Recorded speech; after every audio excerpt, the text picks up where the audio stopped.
پہلی بات تو یہ ہے، یہ میرا موضوع نہیں ہے، ایک بات یاد رکھ لیں، محبت کے لیے کسی دلیل کی ضرورت ہے ہی نہیں۔ ہم محبت سے کرتے ہیں۔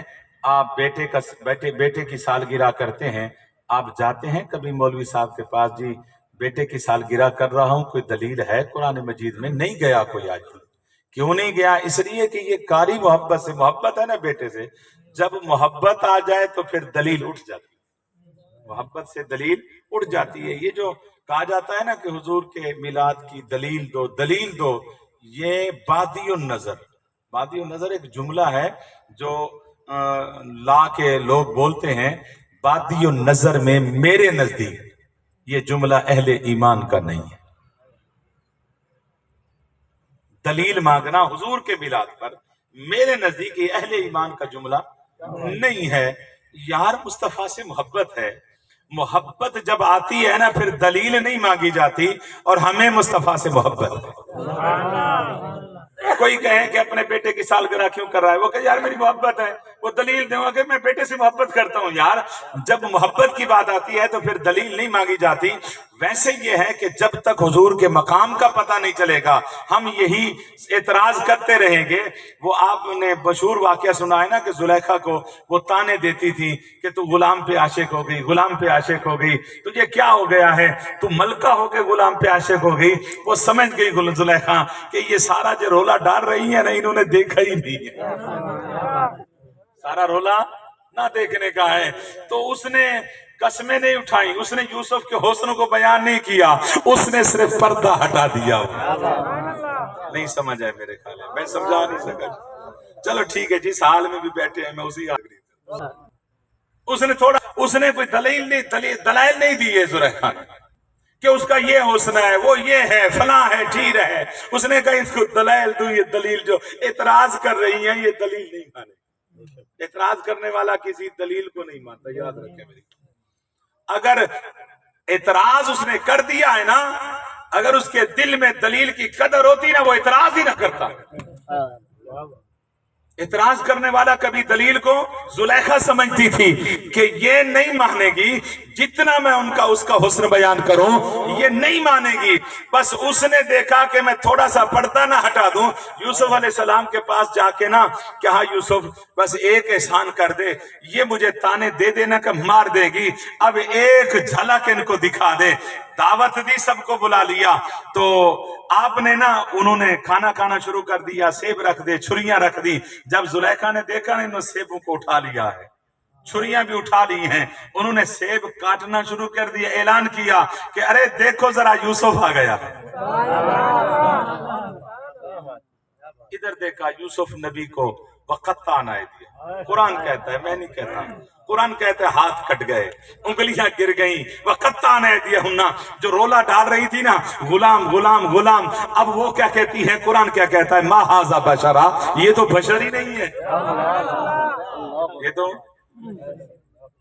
ان ھذا الا ملک کریم، وہ انسان بھی نہیں معلوم۔ جب تک رولا تھا تو غلام غلام تھا، جب نظر آ گیا تو بابا پھر رولے بھی ختم ہو گئے، اور وہ پچھلے جو کہتی تھی تانے وہ بھی ختم، کہہ جائے یہ فرشتہ ہے۔ کیوں رولا تب تک رہتا ہے جب تک پردہ ہے، جب پردے اٹھ جاتے ہیں تو رولے بند ہو جاتے ہیں۔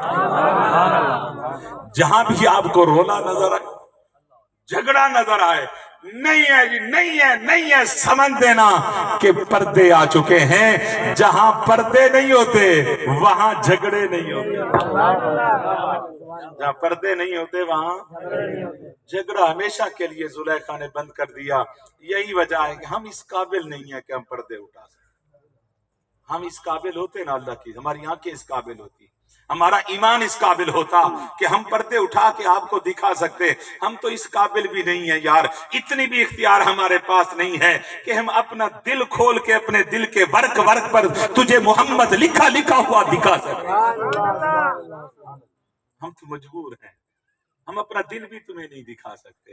کاش کہ ہمارے دل میں کبھی جھانک کر دیکھو نا. اللہ کی عزت کی قسم تم سمجھو گے تمہارے نزدیک ہم بدعتی ہوں گے, مشرک ہوں گے, لیکن جب دل کی کیفیت دیکھ لو گے نا خود تمہیں شرم آ جائے گی. کہو گے یار یہ کبھی بھی نہیں بدلے گا, اس کے دل کے ہر ورق پر مصطفیٰ مصطفیٰ لکھا ہوا. اللہ نے نا اپنے جو آیت کریمہ پڑھی ہے سورہ فتح کی آیت ہے, مشہور آیت ہے. اللہ نے اپنے محبوب صلی اللہ علیہ وسلم کو جو شانیں دی ہیں نا, اللہ نے اپنی عزت اپنی عبادت کو اپنے محبوب کی عزت سے مؤخر فرمایا, اپنے محبوب کی عزت کو مقدم رکھا, اپنے محبوب کی. آپ قرآن و حدیث کا جائزہ لیں, صحابہ کرام کی زندگی کا جائزہ لیں, صحابہ کرام کے عمل کا جائزہ لیں. جہاں اللہ کی عبادت اور مصطفیٰ کی عزت آمنے سامنے ٹکرا گئی ہے کہ ادھر ایک ہی ادا ہو سکتی ہے, یا عبادت ادا ہو سکتی ہے یا عزت مصطفیٰ بچ سکتی ہے, وہاں اللہ نے علماء صحابہ کرام کو حکم دے دیا, فرمایا کہ عزت کو بچا لو, میری عبادت کو قضا کر دو. اب قرآن اٹھا کر دیکھیں, حضرت عثمان غنی کو حضور نے بھیج دیا نا اپنا سفیر بنا کر, جاؤ ذرا سفارت کرو, ان سے کہو کہ ہمیں عمرہ کرنے دو, اور عمرہ کرنے کے بعد ہم چلے جائیں گے, ہم لڑائی نہیں کرنے آئے. اور جب حضرت عثمان غنی گئے نا, انہوں نے اجازت نہ دی تو عثمان غنی رونے لگے. انہوں نے کہا عثمان تمہارا بھتیجا ہے, کیونکہ حضرت عثمان کے وہ رشتہ دار بھی تھے.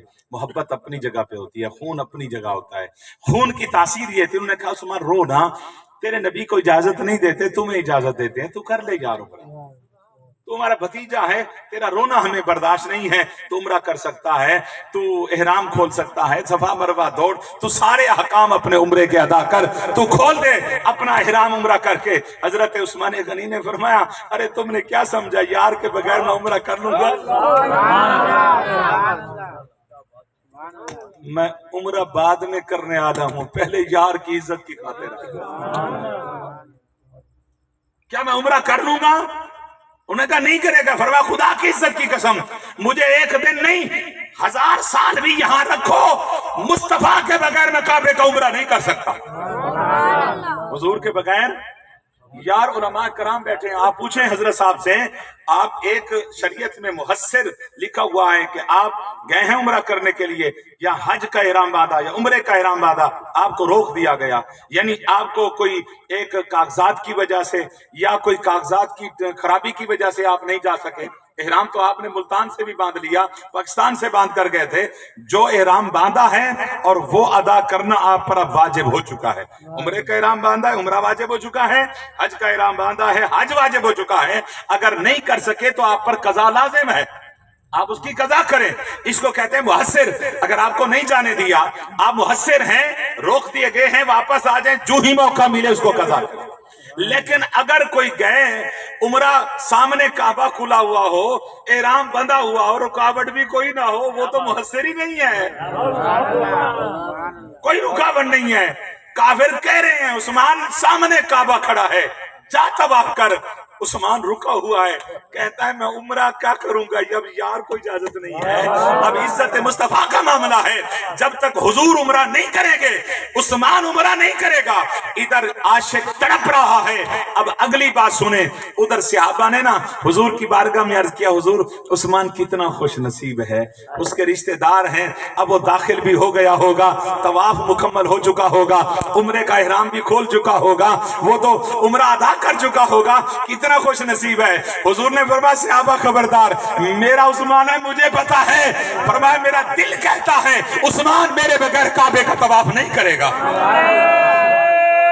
تکبیر, نعرہ رسالت, نعرہ خلافت, علماء اہل سنت. عثمان میرے بغیر طواف کعبے کا نہیں کرے گا. ادھر عاشق تڑپ رہا ہے تو ادھر محبوب بھی تڑپ رہا ہے. فرمایا عثمان میرے بغیر, میرا عثمان ہے.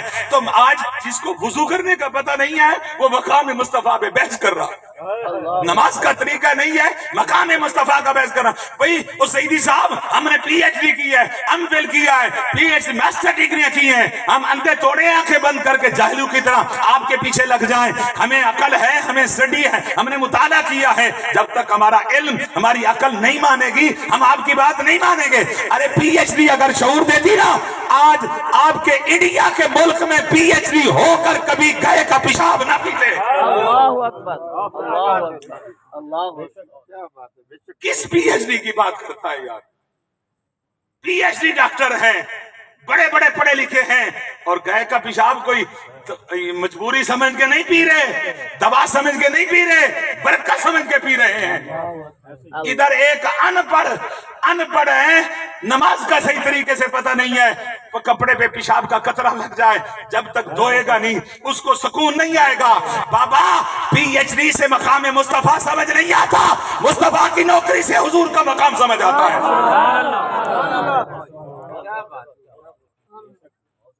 میں پوری زندگی حضرت سوچتا رہا کہ یہ کہتے ہیں میری عقل نہیں مانتی۔ بابا تیری عقل ہے کتنی؟ تو بتا تو صحیح، تیری عقل کہاں تک جا سکتی ہے؟ میرے پاس آ، میں تجھے حضور کی غلاموں کی شان دکھاتا ہوں۔ تو مصطفیٰ کے نوکروں کی شان کو نہیں سمجھ سکتا، مصطفیٰ کے مقام کو کیسے سمجھ سکتا ہے؟ عناصر اربعہ نا، پانی، مٹی، آگ، ہوا، اللہ نے انسان کو بنایا ہے، اللہ نے اس پر اقتدار حضرت عمر کو عطا فرمایا تھا۔ پانی پر اقتدار ہے جی، آگ پر اقتدار ہے، زمین پر اقتدار ہے۔ ہلنے لگا پہاڑ، زلزلہ آ گیا، عمر کھڑا ہے، آپ نے درہ مارا، فرمایا پہاڑ تجھے نہیں پتا، تجھے تیرے اوپر عمر کھڑا ہے۔ اس دن سے کعبے کے پتھر رکے ہیں، پہاڑ آج ہلے گے۔ پھر آس پاس ملکوں میں زلزلہ آتا ہے، سب سے زیادہ شہر مکہ پہاڑوں کا شہر ہے، سب سے زیادہ پہاڑ مکہ شریف میں ہیں، لیکن نہیں ہلتے۔ کیوں نہیں ہلتے؟ نبی کے نوکر نے روکا ہوا۔ یہ شان ہے خدمت گاروں کی، بولیں یار میرے ساتھ تھوڑا، یہ شان ہے خدمت گاروں کی۔ سرکار کا عالم کیا ہوگا؟ پانی نہیں دیتا، پانی نہیں آتا، دریا نیل نہیں چلتا جی۔ گورنر مصر نے خط لکھ دیا جی دریا نیل نہیں چلتا۔ اس کی عادت ہے کہ ہر سال ایک جوان بچی ذبح کرتے ہیں کنواری، اس اندر ڈالتے ہیں، یہ پانی دیتا ہے۔ اب کیا کریں؟ اب خلافت آ گئی ہے آپ کی، آپ نے فرمایا نہیں ڈالنی، ہم خط لکھیں گے جی، گورنر مصر کو لکھیں گے، پھر میں دریا کو لکھیں گے۔ کس کو لکھا تھا؟ یہ کس کے پاس پڑھ کے آیا تھا؟ کس مسلک والوں سے فارغ تحصیل تھا؟ راولپور یونیورسٹی سے پڑھ کر آیا تھا۔ بابا تجھے کیا پتا مصطفیٰ کے نوکروں کی شان عالم کیا ہے؟ لکھنے والا ہونا عمر، پھر دریا بھی پڑھتے ہیں۔ نعامت کے ملک پہ ایک صحابی کو ساریہ کو بھیجا ہوا ہے، وہ جنگ لڑ رہا ہے، جمعے کا دن ہے، جمعے کا خطبہ، مسجد نبوی میں خطبہ دے رہے ہیں۔ 3 دفعہ کہا عمر نے یا ساریہ الجبل، یا ساریہ الجبل، یا ساریہ الجبل۔ لوگ حیران ہیں، ساریہ 1000 میل کلومیٹر دور جنگ لڑ رہا ہے، یہ کیا کتک بنتا ہے جمعے کے دن ساریہ کا نام لینے کے؟ حضرت عمر فاروق نے نام لے لیا۔ حضرت ساریہ جب آیا نا واپس، لوگوں نے پوچھا ہمیں کیا ہوا؟ فرمایا فتح ہو گئی۔ کیسے فتح ہوئی؟ فرمایا کہ ایک پہاڑ کے پیچھے ایک فوج تھی، ہمارے اوپر حملہ کرنا چاہ رہی تھی، ہم بے خبر تھے، لیکن عین جمعے کے دوران حضرت عمر کی 3 بار آواز آئی، ہم نے دیکھا، ہم نے حملہ کیا، اللہ نے فتح دے دی۔ ارے 1000 کلومیٹر ہوا کو حکم دیتے ہیں تو ہوا تابع ہوتی ہے۔ یہ شان ہے خدمت گاروں کی، سرکار کا عالم کیا ہوگا؟ آخری بات کہہ کے میں گفتگو کو ختم کرنا چاہتا ہوں، وقت نہیں میرے پاس۔ آپ سے ملتا ہوں تو سوچ میں پڑ جاتا ہوں، وقت کے پاؤں میں زنجیر ڈالوں کیسے، لیکن وقت بے وفا پھر بے وفا نکلا، وقت بے وفائی کر جاتا ہے۔ آخری دن میں ساری زندگی حضرت یہ پریشان، یہ سوچتا رہا حضور نے یہ جملہ حضرت ابو بکر کو کیوں کہا؟ حضرت عمر بیٹھے ہیں، عثمان غنی بیٹھے ہیں، باقی صحابہ بیٹھے ہیں، ازواج ہیں، آل ہے، 1.25 لاکھ سے زیادہ صحابہ ہیں۔ حضور نے اکیلے حضرت صدیق اکبر کو فرمایا یا ابا بکر لم یعرفنی حقیقتا غیر ربی، اے ابو بکر میری حقیقت میں رب کے سوا کوئی نہیں جانتا۔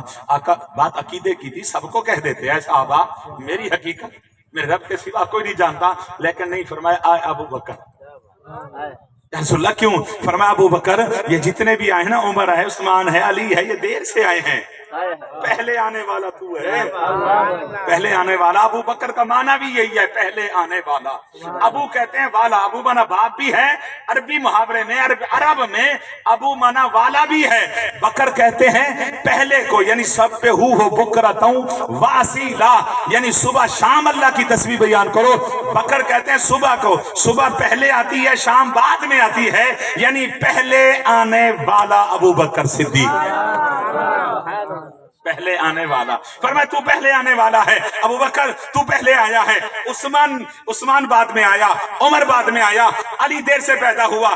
علی کا بچپن میں نے دیکھا، میرا بچپن علی نے نہیں دیکھا۔ اگر اس کائنات انسانی میں کسی نے میرا بچپن دیکھا ہے ابو بکر وہ تو ہے، کسی نے جوانی دیکھی ہے وہ تو ہے۔ اعلان نبوت سے ساری زندگی پہلے وہ بھی تو ساتھ رہا، اعلان نبوت کے بعد بھی تو ساتھ رہا، غار میں بھی ساتھ رہا اور آج تک مزار میں بھی ساتھ رہا۔ تو میرا یار، تو میرا بچپن دیکھنے والا۔ بچپن کے دوستوں کی ایک عادت ہے، اصول ہے، جب آپس میں بیٹھتے ہیں نا تو وہ ایک دوسرے سے کوئی بڑا دعویٰ نہیں کر سکتے سامنے، میں تیری حقیقت کو جانتا ہوں، میرے سامنے تو کرتا ہے، میں تیرا یار ہوں، میں تیرے بچپن کو جانتا ہوں۔ فرما ابو بکر یہ بچپن میں یاروں کی عادت ہے کہ بچپن کے یار نہ بیٹھتے کہہ دیتے ہیں میں تیری حقیقت نو جانتا۔ فرمایا کہ ہو سکتا ہے ابو بکر تیرے دل میں بھی کبھی خیال آ جائے حضور میں بھی آپ کی حقیقت کو جانتا ہوں۔ فرمایا ابو بکر نہیں، میری حقیقت یا خدا جانتا ہے یا میں مصطفیٰ جانتا ہوں۔ میں آج پی ایچ ڈی سے پوچھنا چاہتا ہوں، آج میں ماسٹر ڈگری کرنے والے سے پوچھنا چاہتا ہوں، جس کی حقیقت بابا صدیق نہ جان سکا، جس کی حقیقت صدیق نہ جان سکا، تو پھر میر علی شاہ صاحب کی نصیحت مان لو نا، کوئی مثل نہیں ڈھولن دی، چپ کر میرے علی اتے جانیں گے بولن۔ کاش کے ٹائم ساتھ دیتا تو میں ایک بار پھر برادر مکرم زینت القرآ، استاذ القرآ، مجود العصر حضرت علامہ صاحبزادہ القاری المفتی الحافظ غلام یاسین نقشبندی صاحب کو مبارکباد پیش کرتا ہوں، آپ کا مشکور ہوں، اور بالخصوص شاہ صاحب کی بلا نے صدارت فرمائی، کچھ لمحے حضور کی آل کی مہر لگوانے کے لیے ہمیں مل گئے۔ اللہ تعالیٰ آپ کی صدارت کو قبول فرمائے۔ آپ جانتے ہیں کہ ہماری بہاولپور کی شان، ہماری بہاولپور کی آن حافظ محمد عاقب قادری بے لوث ثنا خان، اللہ تعالیٰ ان کی زندگی دراز فرمائے۔ انشاءاللہ آپ کو نظم کی صورت میں حضور کی تعریف کریں گے، شان سنیں گے، آپ سنیں گے، کیونکہ میں نے آگے جانا ہے۔ وآخر دعوانا ان الحمدللہ۔